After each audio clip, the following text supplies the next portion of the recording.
Hello and welcome to this tutorial video for today and tomorrow by Grace VanderWaal.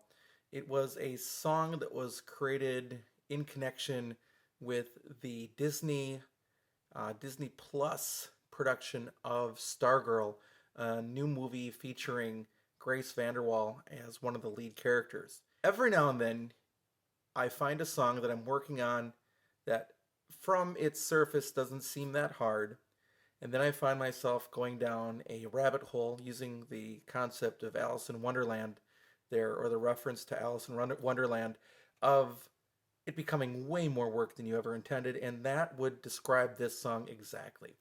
There are some other people that have posted some play-alongs of this, some other people that have posted tutorials for this song. What I can tell you is that after watching Grace perform, first hearing it and realizing it, but then watching it, what those tutorials aren't quite right. Now that doesn't mean that they're wrong or bad. Please don't take me that way. But what it means is that Grace is doing a few things on her ukulele that we can replicate and we can play too. And here's why, and this is really great, is that if you're just a normal player, you're not a Feng Yi or a Jake Shimabukuro, if that's not you, that's okay, because Grace is not a virtuoso ukulele player. She is a singer-songwriter that uses the ukulele, and she uses the ukulele in a very traditional way to support the voice. And as a not overly classically trained musician, now don't get me wrong, I'm not picking on Grace when I say this, but as a person who isn't a virtuoso or doesn't even have high-level, trained classical skills, what she's doing on the ukulele becomes very accessible for all of us. And that's a positive rather than a negative. So I am not picking on her at all. I am amazed at her songwriting capability at age 16 and earlier. And I'm definitely not picking on her when I say that. But what I'm saying is that her ability and the way that she writes music is something that's a benefit to all of us if you want to play her music the way that she does it. The other thing I want to add before we start going into things for this song is I have now seen Grace perform this a few times on a few different sources, and nothing is ever the same. And I have a feeling that the recording, this is from the original recording that Disney releases on YouTube, I have a feeling that even that recording was a one-time take, that she would play the next time would be different. So if what you hear and see here doesn't quite jive with what you like, which is where this comes to those other people that have made tutorials, feel free to change some things, because Grace certainly does every time she performs it. But as much as possible, I'm trying to bring you into what I'm hearing. Now, to complicate matters further, I've made a couple different versions of this play along. For some people, Grace's approach and her original version may not be easy enough to play. So I've also made an easy version. And then when you come to baritone ukulele, this is a rare situation where the chords on GCEA become very, very difficult on baritone. Like almost not reachable. So what I've done is I've thrown in some other chords there on baritone that you traditionally wouldn't use in the song, or they aren't quite right. But they fit, but they're not quite right. So just be aware of all that as we go further. This tutorial is all about the chords you need for GCEA in the regular version. We'll go over that first. Then we'll go over GCEA in the simplified version. Then we'll go over baritone chords. And then I'll talk about strumming a little bit. And that's a whole nother complicated subject, and which is where Grace really does different things every time she does it. I also want to remind you that the original version chords can be found at ukestuff.com. UkeStuff is collaborating with this channel, and all the new songs that are released will show up on ukestuff for your reference. So if you've wanted a chord chart, what a lot of people call tabs, you can find that in ukestuff, and the link is below. Also, as you look below, don't forget that you can jump in this video to something that is of more interest to you than perhaps something that you don't want to watch. So let's take a look at the chords you need for the original version on GCEA ukulele. I'll be using my Cocobolo concert ukulele. The first chord is a C chord, then the C major 7, then the A minor 7. Those get used a lot, and Grace will even walk down, up and down with those chords in the song quite a bit. Then we have the D minor chord. Now, here's a hard one to do. You hold the D minor. We're going to D minor add 11. She does this a few times, and one of Grace's tricks is she will lift up one finger to make a chord sound different. So if you play the D minor chord and you lift up your middle finger, that's the D minor add 11. And she does that a few times in the song. And then her real big technique is she uses a bar chord. Now, bar chords freak people out. Don't let it freak you out. Couple tips. Start at the 5th fret making a bar chord. And just practice going up and down without stressing yourself out about it. But actually, that 5th fret is where we're going. And for the bar chord, wedge your ukulele in your arm. Hold it firmly and pull against the fretboard with your finger. And when you do, you should get enough space. If you notice, I'm not even putting my thumb down. You should get enough force that you can get clear sound out of your ukulele, especially at the 5th fret. Then you can add your thumb just as a touch of support. Now her first chord at this 5th bar is the F chord. So instead of playing F up here, you're going to play it here on the 5th fret. You make the bar on the 5th fret. Your 3rd finger then plays what would normally be your C chord. So it's now the 8th fret on the 1st string, 8th fret. That's the F chord. Then the next chord after that is the F major 7, which in its normal 1st position is a killer chord. You really have to be able to stretch your strings. Nope, you don't have to do that here. You play the bar chord just like you played the C major 7 up there. With your 2nd finger now, you play the 1st string 7th fret. And then she does a D minor 7 up here, which can be a little bit of a stretch up here. It's used a lot, but it can be a little bit of stretch. Down here in the 5th fret, it's just the 5th fret. Barred. And those are the next 3 important chords that she uses, all in that little shape. The other one that she throws in is the normal D minor chord. For that one, I reach over with my 3rd finger, play the 4th string 7th fret. Very similar to D minor 7. Here's the D minor 7, D minor 7. You get that first note. It's a very slight difference, but there is a difference in the song. Then she has an E minor chord and one true D minor 7. So you play your D minor again, but then you add your pinky on the 1st string, 3rd fret, where you normally play the C chord. And those are the chords you use on GCEA ukulele.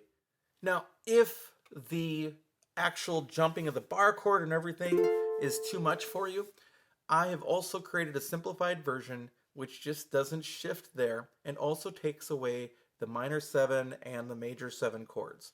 Now, the minor 7 and major 7 chords add extra color, but in actual theory, the root of the chord is the same. It's only with an extra note on the top. So if you, instead of playing an F major 7, you just play an F major, it will still sound okay. It may sound better with the major 7, but the F major will still sound okay.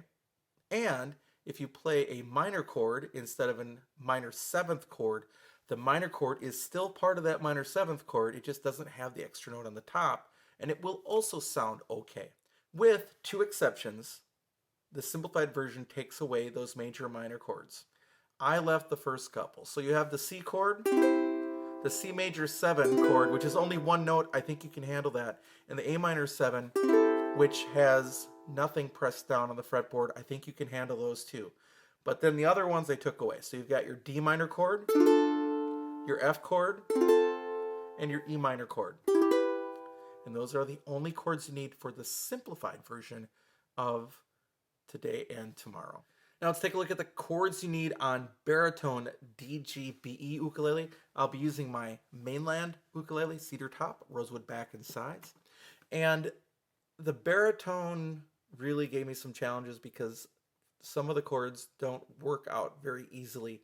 And you also don't get the octave shift that Grace uses.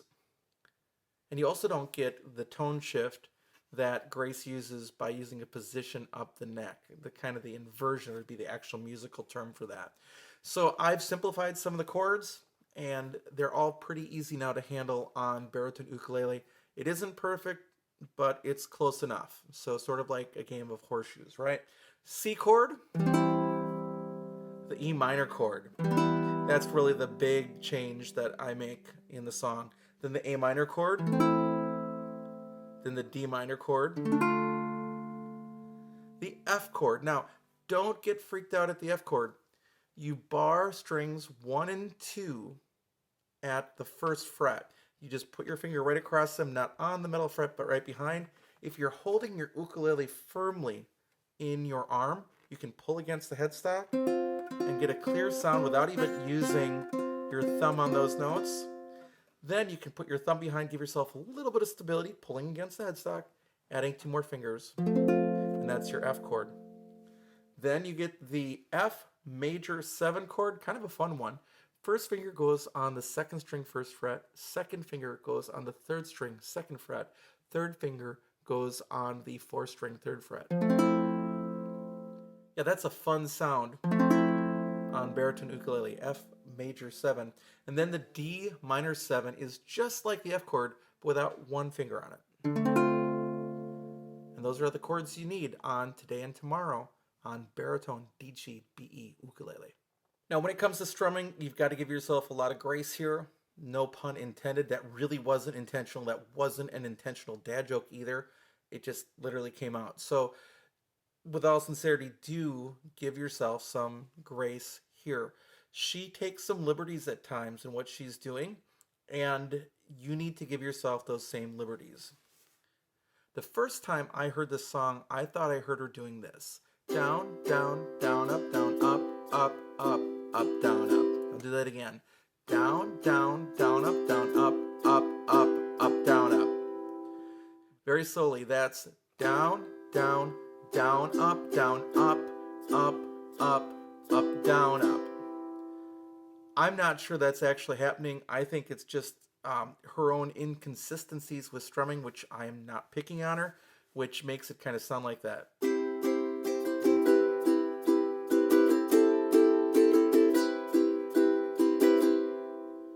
So again, it's down, down, down, up, up, up, up, down, up. And the big challenge is moving your finger at the right time. Down, down, down, up, down, change, up, up, down, up. Now, when I've seen her do it live, she just uses the island strum.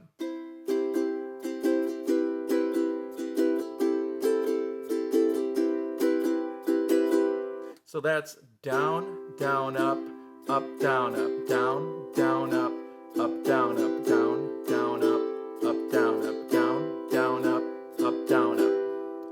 You can use either one. It doesn't matter to me, and it certainly doesn't seem to matter to Grace, so you can use either one.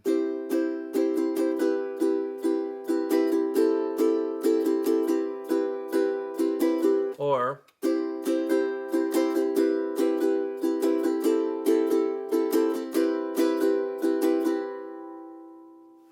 now let's talk about a couple other things, somewhat strumming, somewhat not. You're going to have that point where you're playing the D minor chord, or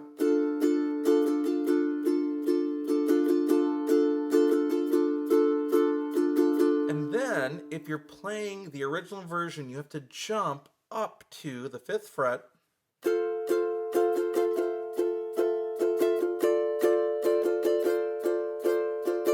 and then be ready to jump back down again. So it's just a matter of practicing that jump, and you'll get it. Again, not picking on Grace. One of the great things about her music is that if you can hear what she's doing, she's not going to do something that's so hard that you can't also do. That should be a great comforting thought as a player, that whatever you hear that Grace does, you can do as well.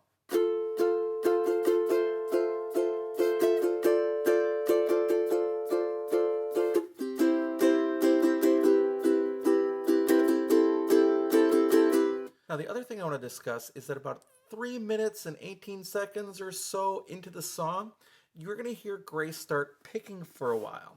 So what I'm hearing is that Grace is only using strings 1, 2, and 3. I could be wrong, but this sounds pretty right to me.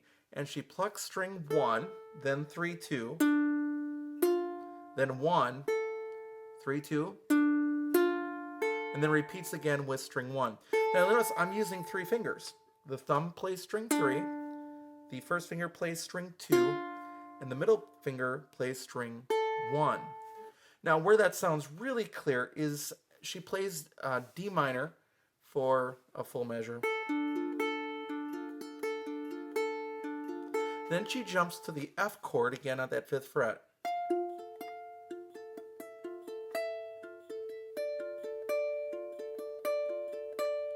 So even at the 5th fret, it's just 1, 3, 2, 1, 3, 2, 1, 1, 3, 2, 1, 3, 2, 1, 1, 3, 2, 1, 3, 2, 1. And that's really all the strumming and picking that you'll hear in the song. So that should be all that you need to play Today and Tomorrow by Grace VanderWaal successfully on ukulele, especially on GCEA ukulele, if you follow the traditional or the first version rather than the simplified version. Now, if I can be honest, if you are a person that is struggling with making bar chords, this is a great song to start with, because barring at the 5th fret is way easier than trying to first start barring at the 1st fret, which is where we normally have people start making bar chords, or at the 2nd fret or something like the B minor chord. That can be really tricky, especially if your ukulele isn't set up right and your strings are too high up here. At the 5th fret, almost no matter what, it's easier to press down. And this is why other personalities on YouTube, and I especially think of Mike Lynch, who's since passed away, but he always talked about starting bar chords at the 5th fret because they're just easier to start there. So why not have a song where you can use those bar chords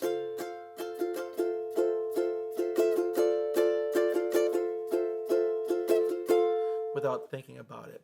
And the other little side note before we leave is that, again, I love kind of how Grace did this. Please, again, don't let anything I've said in this video about the way that Grace writes music or anything be construed as negative, because it's totally admiration.